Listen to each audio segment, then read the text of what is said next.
Welcome to this deep dive, and today we are tackling Cixin Lose, Oh, a yeah. three-body problem. Um, it's this Hugo Award-winning Chinese sci-fi novel that Mhm. kicks off a trilogy.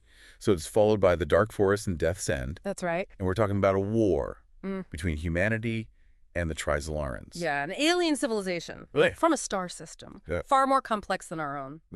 They have three sons. Yeah, three suns, that's right. Oh. In astrophysics, the three-body problem refers to the challenge of predicting the movement of three celestial bodies under their mutual gravitational pull. And it's a problem with no neat solution, which means Right. that the Trisolarans' home system would be wildly unstable with their planet being flung around Yeah. in unpredictable ways. So instead of a predictable orbit like our Earth, their planet might suddenly get way too close to one of those suns Right. and then get flung out into the freezing depths of space. Exactly. That sounds rough. It's brutal. And this instability has shaped the Trisolaran civilization in really profound ways. They've had to become ruthlessly efficient, prioritizing science and technology above all else simply to survive. So they don't have the luxury to develop things like art They do. or literature. It's all about survival for them. Wow, that puts things in Well, perspective. You know, human history has had its share of conflict, but we've also had the stability to develop philosophy and art and music, Precise. things that go beyond basic survival. The Trisolaran experience raises these fascinating questions about the potential trajectories of advanced civilizations. Are they inevitably driven to hyper-efficiency and pragmatism by the challenges they face? That is a chilling thought. Yeah. But how do these survival-focused aliens even end up on humanity's radar? Well, it starts with a disillusioned astronomer here on Earth named Yi Wenji. She's lost faith in humanity and sends a message out into space, almost like a prayer, hoping for some kind of intervention. So she's essentially broadcasting our location into the vast unknown, hoping for, I don't know, a cosmic reset button. It's hard to say what she truly hoped for, but her message is intercepted by the Trisolarans, specifically by a Trisolaran designated 1379. Okay. Now here's where things get really interesting. 1379 actually understands the dangers of revealing their location in the cosmos and warns Yi Wenji not to reply. Hold on. So an alien is giving us humans a cosmic heads up. Talk about a mixed message. Indeed. However, Yi Wenji ignores the warning and transmits Earth's location.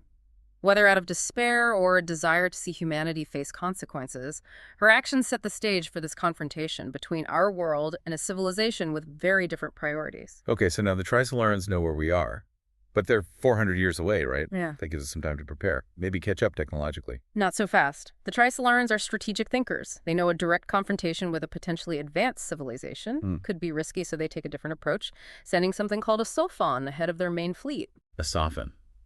Was that some kind of super weapon? In a way, yes, but it's not a giant laser or a planet killer. The SOFON is a tiny probe, the size of a single atom. What? But don't let its size fool you. It's a weaponized quantum computer. An atom-sized supercomputer. Okay, now you have my attention. What can this thing actually do? The SOFON can interfere with our scientific experiments, creating confusing or misleading results. It can manipulate people's perceptions, driving scientists to despair and even suicide.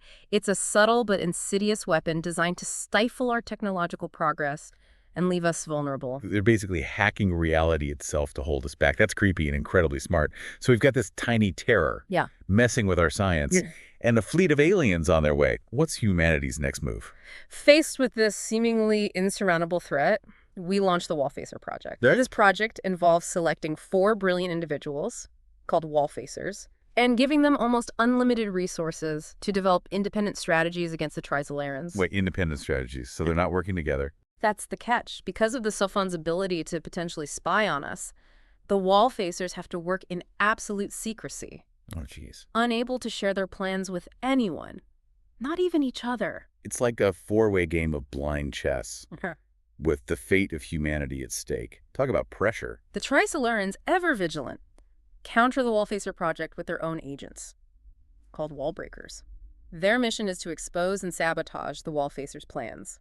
It becomes this complex game of deception and counter-deception, with both sides trying to outmaneuver the other. And in the middle of all this, we have one Wallfacer, Luo Ji, who doesn't seem to be doing much of anything. He's enjoying life, spending time with his family, almost as if he's not taking the threat seriously. Yeah. But Is there more to his approach? There is indeed. Luo Ji, it turns out, is a brilliant strategist and philosopher. He spends his time observing, thinking, and piecing together this chilling theory about the nature of the universe itself, the dark forest theory. Okay, this dark forest theory. Sounds ominous. What's it all about? Imagine the universe as a vast dark forest.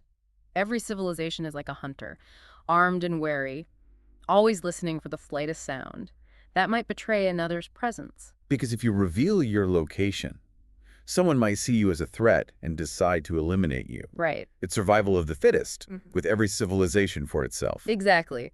The dark forest theory provides this terrifyingly logical explanation for why we haven't encountered any other intelligent life. Everyone is hiding, terrified of being discovered and destroyed. So is that it then? Is hiding the only way to survive in this cosmic dark forest? That's the question that hangs over the entire trilogy. Luo Ji, believing in this theory, devises a plan to test it, leading to a temporary truce with the Trisolarans. He becomes the sword holder, the only one who can threaten to reveal the location of both Earth and Trisolaris to other potentially hostile alien civilizations. It's like a cosmic game of mutually assured destruction. But can this delicate balance of terror really last? That's the question we'll delve into as we continue our deep dive. The fate of humanity hangs in the balance, caught between the ruthless pragmatism of the Trisolarans and the chilling implications of the dark forest theory. So we left off with Luo Ji, our seemingly laid-back Wallfacer. Yeah. Becoming the sword holder. Right, the guy. The guy with his finger on the cosmic self-destruct button. Yeah. It's a pretty terrifying concept. It is. It's a high-stakes gamble, for sure. Luo Ji is essentially betting that the fear of annihilation will outweigh the Trisolarans' ambition. It's a chilling reflection on the potential state of interstellar relations, a galaxy where peace is maintained only through the threat of ultimate destruction. It makes you wonder if that's the only way to achieve stability on a cosmic scale. Is cooperation or even diplomacy just a pipe dream in a universe governed by the dark forest theory? That's a question that Cixin Liu really grapples with throughout the series. Is the dark forest an inevitable state of being, or is it a reflection of a particular stage of a civilization's development? Could there be civilizations out there that have transcended this fear-driven existence? I mean, we humans have a pretty long history of conflict, but we've also managed to create pockets of cooperation and even peace. Yeah. Could it be that advanced alien civilizations have figured out how to scale that up to a galactic level? It's certainly possible. Remember, the dark forest theory is based on certain assumptions about the nature of intelligence and the motivations of alien species. What if those assumptions are flawed?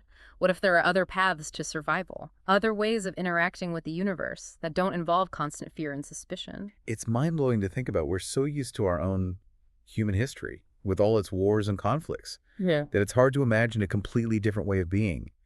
But maybe that's the beauty of science fiction. It allows us to explore these what-ifs and challenge our own limited perspectives. Exactly. The three-body problem doesn't give us easy answers. It throws out these profound questions and forces us to confront the possibility that our understanding of the universe might be completely wrong. Okay, so back to the story. Luo Ji's gambit works at least for a while. The threat of mutual destruction keeps the Trisolarans in check. But decades pass, things seem relatively peaceful, and Luo Ji decides it's time to pass on the mantle of swordholder to a successor, a woman named Cheng Xin. This is where the story takes another fascinating turn.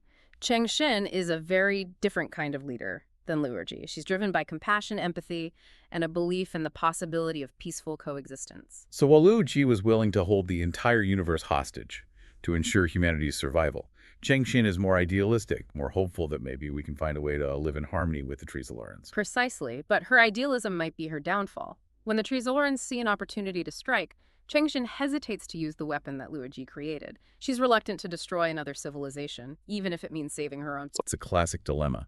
Do the ends justify the means? Can you sacrifice one civilization to save another? These are questions that have haunted humanity for centuries, and they're magnified to a cosmic scale in the three-body problem. And the consequences of Cheng Xin's hesitation are devastating. The Trisolarans launch a surprise attack, overwhelming Earth's defenses. They force humanity to relocate to Australia, essentially turning us into refugees on our own planet. It's a brutal reminder that even the best intentions can have unintended consequences, especially when you're dealing with a civilization as ruthless and pragmatic as the Trisolarans. But even in their victory, the Trisolarans don't escape the shadow of the Dark Forest. Remember that star Luo Ji targeted to demonstrate his theory? The one he threatened to broadcast the location of, essentially painting a giant bullseye on it. Exactly. Well, it turns out another even more advanced civilization was monitoring that same star. When they received Luo Ji's message, they saw the Trisolaran system as a threat and decided to eliminate it. Oh, wow.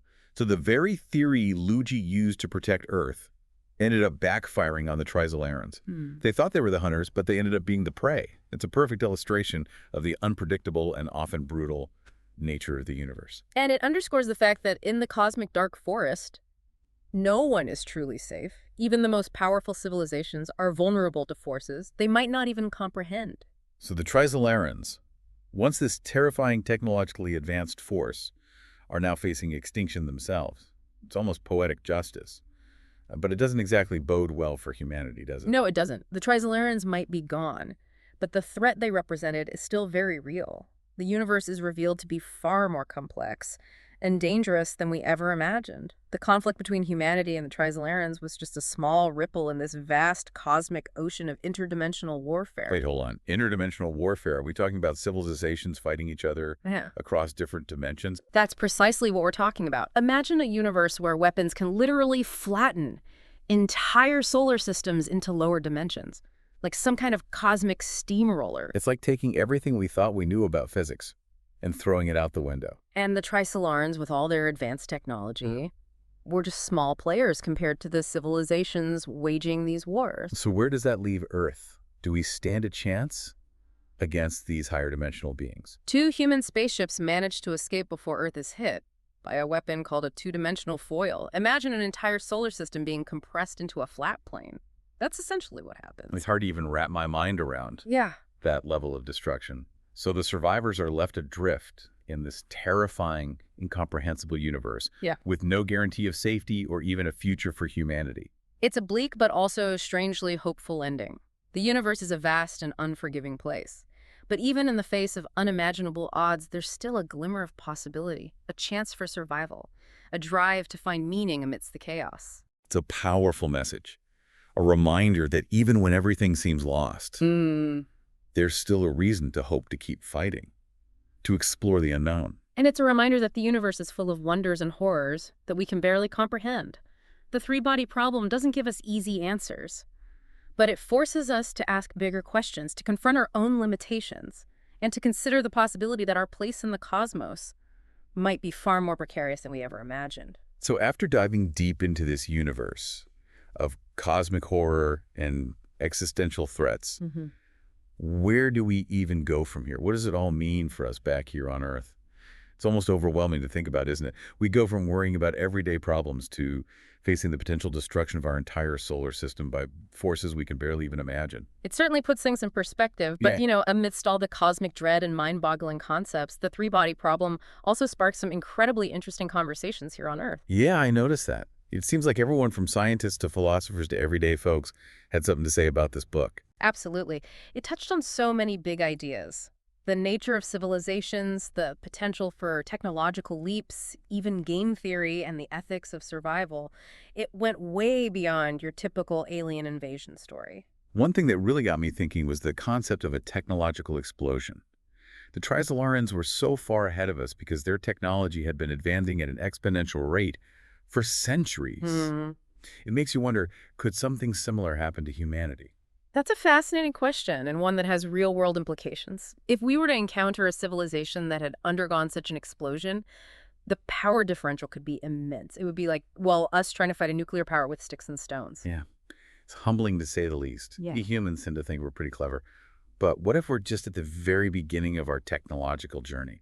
What incredible advancements might we unlock in the centuries to come? And with those advancements comes a whole new set of ethical challenges. What would we do with that kind of power? Would we become the aggressors in the dark forest, or would we use our knowledge responsibly? It's almost like Cixin Liu is giving us a glimpse into a possible future, a warning about the choices we might have to make. It's a lot of responsibility. And it brings us back to that central question. How do we, as a species, respond to the possibility of life beyond Earth? Do we hide, hoping to avoid detection? Or do we reach out, risking potential danger, but also opening up a whole new realm of possibilities? It's a tough call. Hiding feels safe, but it also limits our potential. Reaching out is risky, but it could lead to incredible discoveries, collaborations, and maybe even solutions to problems we haven't even thought of yet. It's a dilemma that future generations might have to face, and the three-body problem doesn't give us easy answers. But it does something even more important. It makes us think, it challenges our assumptions, and it reminds us that the universe is a vast and mysterious place full of both wonder and danger. So after going on this deep dive into the world of the three-body problem, what's the takeaway for us here on Earth in our little corner of the cosmos? I think the biggest takeaway is the importance of perspective. We tend to get caught up in our own little world, our own problems and dramas.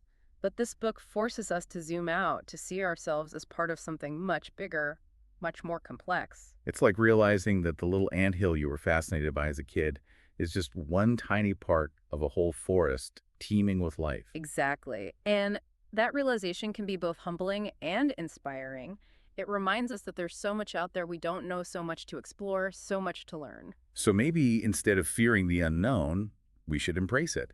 We should keep asking questions, keep pushing the boundaries of science and technology, and keep searching for answers, even if they lead us down some pretty strange and challenging paths. Couldn't agree more. That's the spirit of exploration, of discovery, of pushing beyond the comfortable and familiar. And who knows, maybe someday those efforts will lead us to answers about our place in the universe, about whether we're truly alone, and about what our future holds.